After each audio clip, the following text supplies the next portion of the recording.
Assalamualaikum warahmatullahi wabarakatuh. Hai sobat dimanapun kalian berada, perkenalkan nama saya Intan Permatasari, mahasiswa dari Universitas Bilfat Fakultas Agama Islam, program studi Pendidikan Agama Islam semester 5 kelas A dengan nomor NIM 201610392.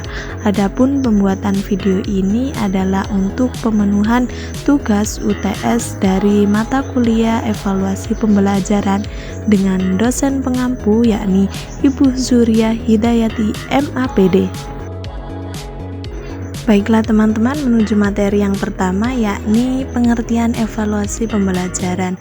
Jadi apa sih evaluasi pembelajaran itu sendiri? Evaluasi pembelajaran merupakan proses untuk mendapatkan data dan informasi yang diperlukan dalam menentukan sejauh mana sih dan bagaimana pembelajaran yang telah berjalan agar dapat membuat penilaian dan perbaikan yang dibutuhkan untuk memaksimalkan hasilnya. Kemudian bagaimana peran evaluasi pembelajaran itu? Yakni bagaimana pentingnya evaluasi dalam pembelajaran itu sendiri. Evaluasi pembelajaran sangatlah penting dilakukan untuk mengetahui efektif atau tidaknya suatu sistem pembelajaran yang diterapkan oleh tenaga pendidik. Karena bila seorang pendidik tidak melakukan evaluasi, sama saja tenaga pendidik tersebut tidak ada perkembangan dalam merancang sistem pembelajaran. Setelah kita mengetahui bagaimana pentingnya evaluasi pembelajaran itu sendiri, saya akan menyimpulkan 3 poin. Mungkin di pernyataan-pernyataan yang lainnya sangat banyak sekali dan beragam, namun di sini saya hanya mengambil 3 poin. Yang pertama yakni menggambarkan kemampuan belajar siswa. Jadi ketika pembelajaran itu sudah selesai dan diadakannya evaluasi, maka seorang pendidik itu mampu mengukur kemampuan belajar siswa itu sendiri, apakah sudah mampu dalam proses pembelajaran yang telah dilaksanakan atau justru ditemukan kemampuan belajar siswa yang rendah dari pembelajaran yang telah dilaksanakan oleh pendidik itu sendiri. Maka diperlukannya evaluasi.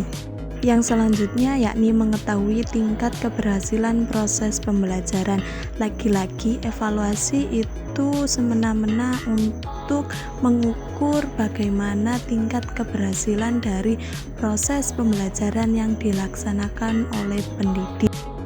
Kemudian poin yang terakhir yakni menentukan tindak lanjut hasil pembelajaran. Dari ketiga poin yang telah saya sebutkan, maka bisa kita simpulkan dan kita bayangkan saja ketika evaluasi dalam pembelajaran itu tidak dilaksanakan oleh pendidik, maka kita tidak bisa mengukur bagaimana kemampuan belajar siswa, bagaimana keberhasilan proses pembelajaran itu sendiri, dan bagaimana tindak lanjut yang akan dilaksanakan setelah pembelajaran itu dilaksanakan. Ketika ada kurang dalam pembelajaran itu, evaluasi pembelajaran juga tidak selamanya hanya tertuju kepada peserta didik, namun juga tertuju kepada seorang pendidik itu sendiri. Ketika tujuan pembelajaran atau tingkat keberhasilan dalam proses pembelajaran mengalami kekurangan, maka seorang pendidik tersebut bisa menganalisis apa yang kurang dari proses pembelajaran, apakah dalam pembawaannya masih ada kekurangan ataupun metode yang dibawakan oleh seorang pendidik tidak sinkron dengan keadaan atau kondisi peserta didik yang dihadapinya. Kemudian kita akan mempelajari mengenai evaluasi autentik pada kurikulum 2013 atau biasanya dikenal dengan authentic assessment. Apa sih penilaian autentik? Merupakan pengukuran yang bermakna secara signifikan atas hasil belajar peserta didik untuk menentukan penilaian pada ranah afektif atau sikap, ranah psikomotorik atau keterampilan, dan yang selanjutnya ranah kognitif atau pengetahuan. Penilaian autentik kurikulum 2013 yang pertama yakni penilaian sikap terbagi dalam dua macam, yakni penilaian sikap utama bagi peserta didik dan penilaian sikap penunjang bagi peserta didik. Yang utama bisa guru melakukan observasi di dalam kelas. Observasi guru muatan pelajaran juga dilaksanakan ketika pada saat pembelajaran ataupun bisa di luar pembelajaran. Penilaian sikap yang kedua yakni penunjang adalah penilaian dalam diri dan penilaian antar teman yang diperlukan guru untuk konfirmasi.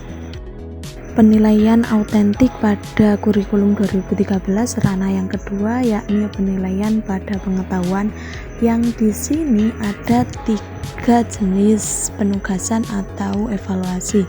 Yang pertama yakni tes tertulis, yang kedua tes lisan, yang terakhir penugasan. Pada poin tes tertulis penerapannya bisa pilihan ganda, benar salah, atau menjodohkan, bisa juga isian dan menguraikan. Yang kedua tes lisan yakni bisa dengan kalimat perintah, kuis, ataupun tanya jawab. Yang terakhir penugasan. Penerapannya bisa tugas yang dilakukan secara individu ataupun kelompok di sekolah, di luar sekolah, ataupun di rumah. Penilaian autentik pada kurikulum 2013 yang ketiga atau ranah yang ketiga yakni penilaian keterampilan. Yang pertama ada kinerja, yakni mengukur capaian pembelajaran berupa keterampilan hasil produk. Yang kedua proyek, yakni mengetahui kemampuan siswa dalam mengaplikasikan pengetahuannya melalui penyelesaian suatu tugas dalam periode atau jangka waktu tertentu. Yang terakhir portofolio atau rekaman penilaian autentik yang memperkuat kemajuan dan kualitas pekerjaan peserta didik. Setelah kita mengetahui penilaian autentik pada kurikulum 2013, maka selanjutnya kita akan mempelajari pembaharuan pada evaluasi kurikulum merdeka yang saat ini telah banyak digunakan di beberapa lembaga pendidikan di negara kita Indonesia. Yang pertama, penilaian formatif, yaitu memberikan tugas berupa proyek kepada siswa baik secara individu maupun kelompok, yang setelah tugas itu selesai nantinya guru akan memberikan tanggapan serta saran untuk perbaikan. Kemudian penilaian formatif ini biasanya digunakan pada awal pembelajaran ataupun pembelajaran berlangsung. Yang kedua yakni penilaian sumatif, merupakan melakukan kuis ataupun ujian harian untuk mengukur pemahaman siswa terhadap materi yang sudah disampaikan. Ini biasanya dilaksanakan pada akhir pembelajaran ataupun akhir bab materi yang telah diajarkan. Asesmen formatif digunakan untuk mengevaluasi proses pembelajaran dan mengetahui kebutuhan belajar peserta didik selanjutnya. Asesmen formatif juga dapat menggunakan berbagai bentuk instrumen serta teknik. Terakhir, asesmen formatif tidak harus menggunakan seluruh bentuk instrumen dalam satu tujuan pembelajaran, disesuaikan dengan kebutuhan yang ada. Selanjutnya yakni asesmen sumatif. Asesmen sumatif dapat menggunakan berbagai bentuk instrumen dan teknik. Asesmen sumatif dapat dilaksanakan dalam kurun waktu yang lebih panjang, seperti 1 pekan atau lebih pada akhir proses pembelajaran, dan dilakukan sekaligus untuk 2 atau lebih tujuan pembelajaran sesuai dengan kebijakan satuan pendidikan. Yang terakhir, hasil dari asesmen sumatif dapat berupa deskripsi dari tujuan pembelajaran yang telah tercapai. Jika berupa angka, maka perlu tetap dijelaskan maknanya. Baiklah teman-teman, mungkin itu saja yang dapat saya paparkan mengenai dengan materi evaluasi pembelajaran. Kurang lebihnya saya mohon maaf yang sebesar-besarnya. Wallahul muwaffiq ila aqwamit thoriq. Semoga bermanfaat. Wassalamualaikum warahmatullahi wabarakatuh. Terima kasih.